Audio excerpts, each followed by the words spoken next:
Olá, sejam todos bem-vindos. Vamos à nossa aula de álgebra linear. O tema de hoje é transformação linear, definição, exemplos e propriedades. Passemos a estudar um tipo particular de função, cujo domínio e o contradomínio são espaços vetoriais e esta função preserva as operações de adição de vetores e multiplicação de um escalar por um vetor. Vejamos então a definição de transformação linear. Sejam U e V 2K espaços vetoriais. Uma função t de U em V é uma transformação linear se t de U1 mais U2 é igual a t de U1 mais t de U2 para todo U1 e U2 no domínio U. E a segunda condição, t de lambda U é igual a lambda t de U para todo lambda no corpo e para todo vetor no domínio. Ilustramos no diagrama a seguir a definição de transformação linear. Veja que tomamos um vetor U1 no espaço vetorial U e obtemos como resposta o t de U1 no espaço vetorial V. O vetor t de U é chamado de imagem ou transformado de U pela transformação t. No caso particular em que o domínio é igual ao contradomínio, ou seja, U é igual a V, nós teremos aqui uma transformação t de V em V. E, neste caso, a transformação recebe o nome particular de operador linear sobre V. Vejamos alguns exemplos de transformação linear. O primeiro exemplo é exatamente um operador linear, e trata-se do operador identidade.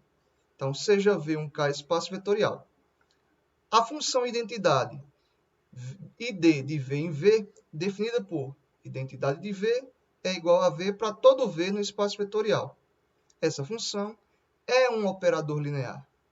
Nós podemos verificar rapidamente que a identidade de V1 mais V2 é igual à identidade de V1 mais a identidade de V2. E que a identidade de lambda V é igual a lambda identidade de V. Vejamos mais um exemplo. A transformação nula. Sejam U e V 2K espaços vetoriais. A função nula, ou função zero, que leva de U em V, definida por 0 de U, é igual ao vetor nulo para todo U no domínio. Essa função é uma transformação linear. Aqui ilustramos, nesse diagrama, a transformação nula. Observe que todo vetor do domínio é elevado no vetor nulo do contradomínio. Vejamos então mais um exemplo, e esse vamos resolver utilizando a lousa. Dada a função t de R3 em R2, definida por t de xyz igual a 2x mais y, vírgula, 3y mais 2z, para todo xyz no R3.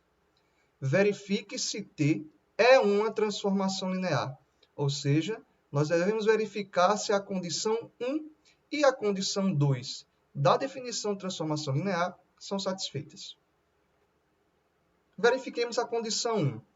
Para isso, condição 1, vamos tomar o vetor U1 na forma x1, y1, z1 e um vetor U2 na forma x2, y2, z2.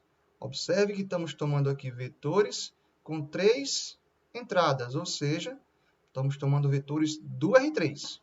Então, o 1 e o 2 em R3. Vamos ver o que acontece com t de U1 mais o 2. Inicialmente, nós vamos somar os vetores 1 e o 2. E essa soma é a soma usual de vetores.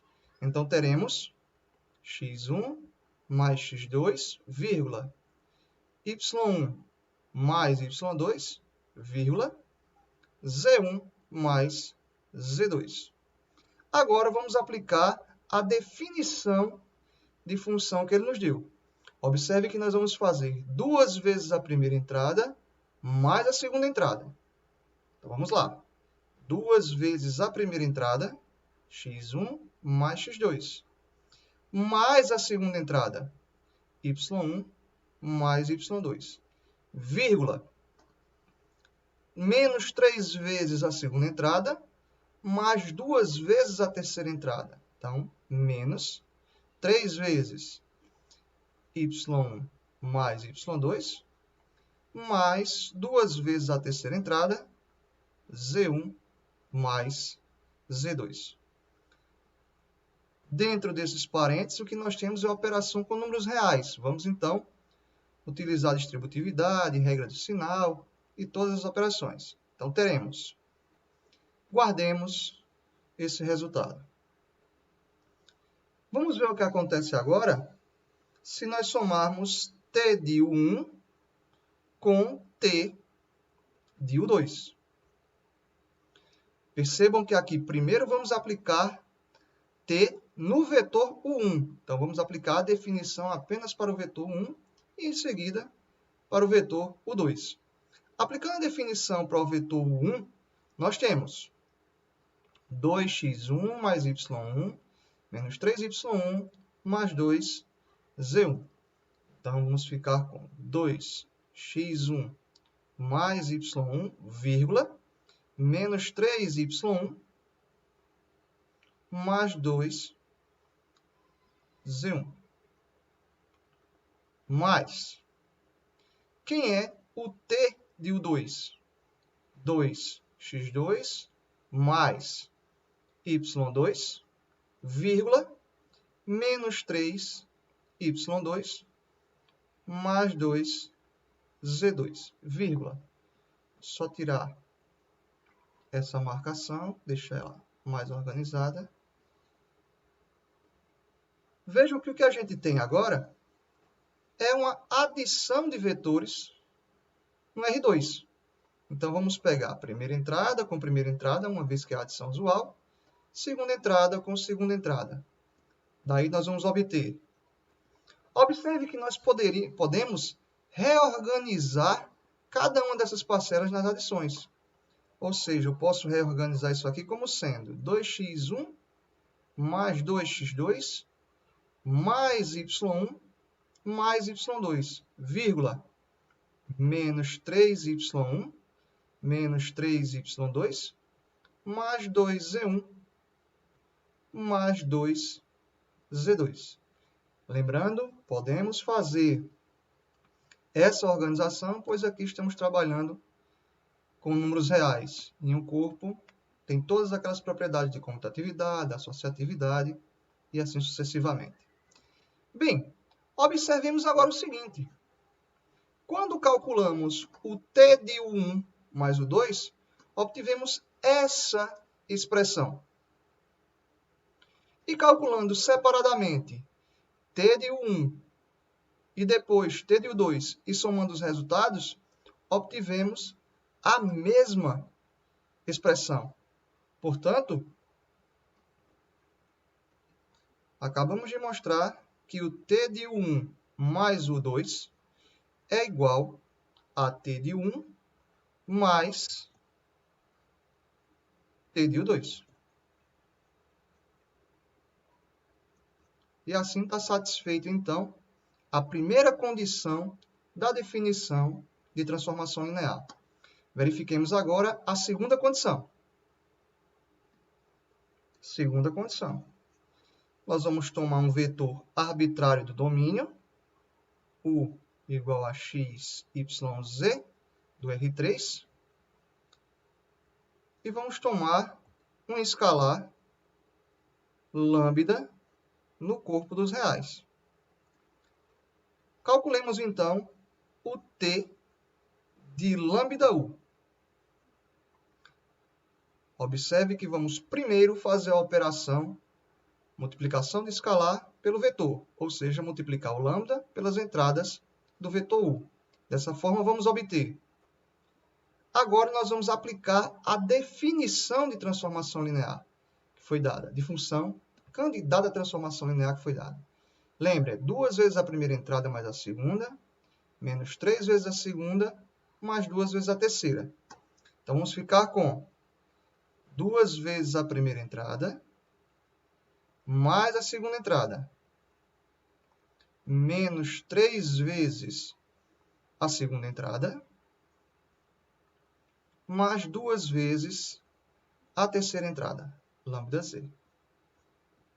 Só organizar esse lambda, lambda z. Novamente, estamos aqui dentro com operações no conjunto dos números reais, que é um corpo. Portanto, podemos fazer aqui distributividade, associatividade e tudo mais. Passemos então essas operações. Guardemos então esse resultado. Vamos agora calcular separadamente o lambda t de u. Então, vamos repetir o lambda e vamos aqui escrever a definição da transformação. Ora, quem é t de u? 2x mais y menos 3y mais 2z. Então, eu tenho 2x mais y, vírgula, menos 3y mais 2z. Observe que agora temos a multiplicação de um escalar por um vetor. Ou seja, esse escalar, como é a multiplicação de um escalar por um vetor usual, este escalar vai multiplicar cada uma das entradas desse vetor do R2. Então, vamos obter lambda que multiplica 2x mais y, vírgula, lambda que multiplica menos 3y mais 2z. Novamente, estamos nos reais, dentro de cada uma dessas parcelas, então podemos usar as suas propriedades. Então, vamos obter. Guardemos também esse resultado. Ora, observemos aqui que quando calculamos o t de lambda u, obtivemos essa expressão. E quando calculamos lambda t de u, obtivemos exatamente a mesma expressão.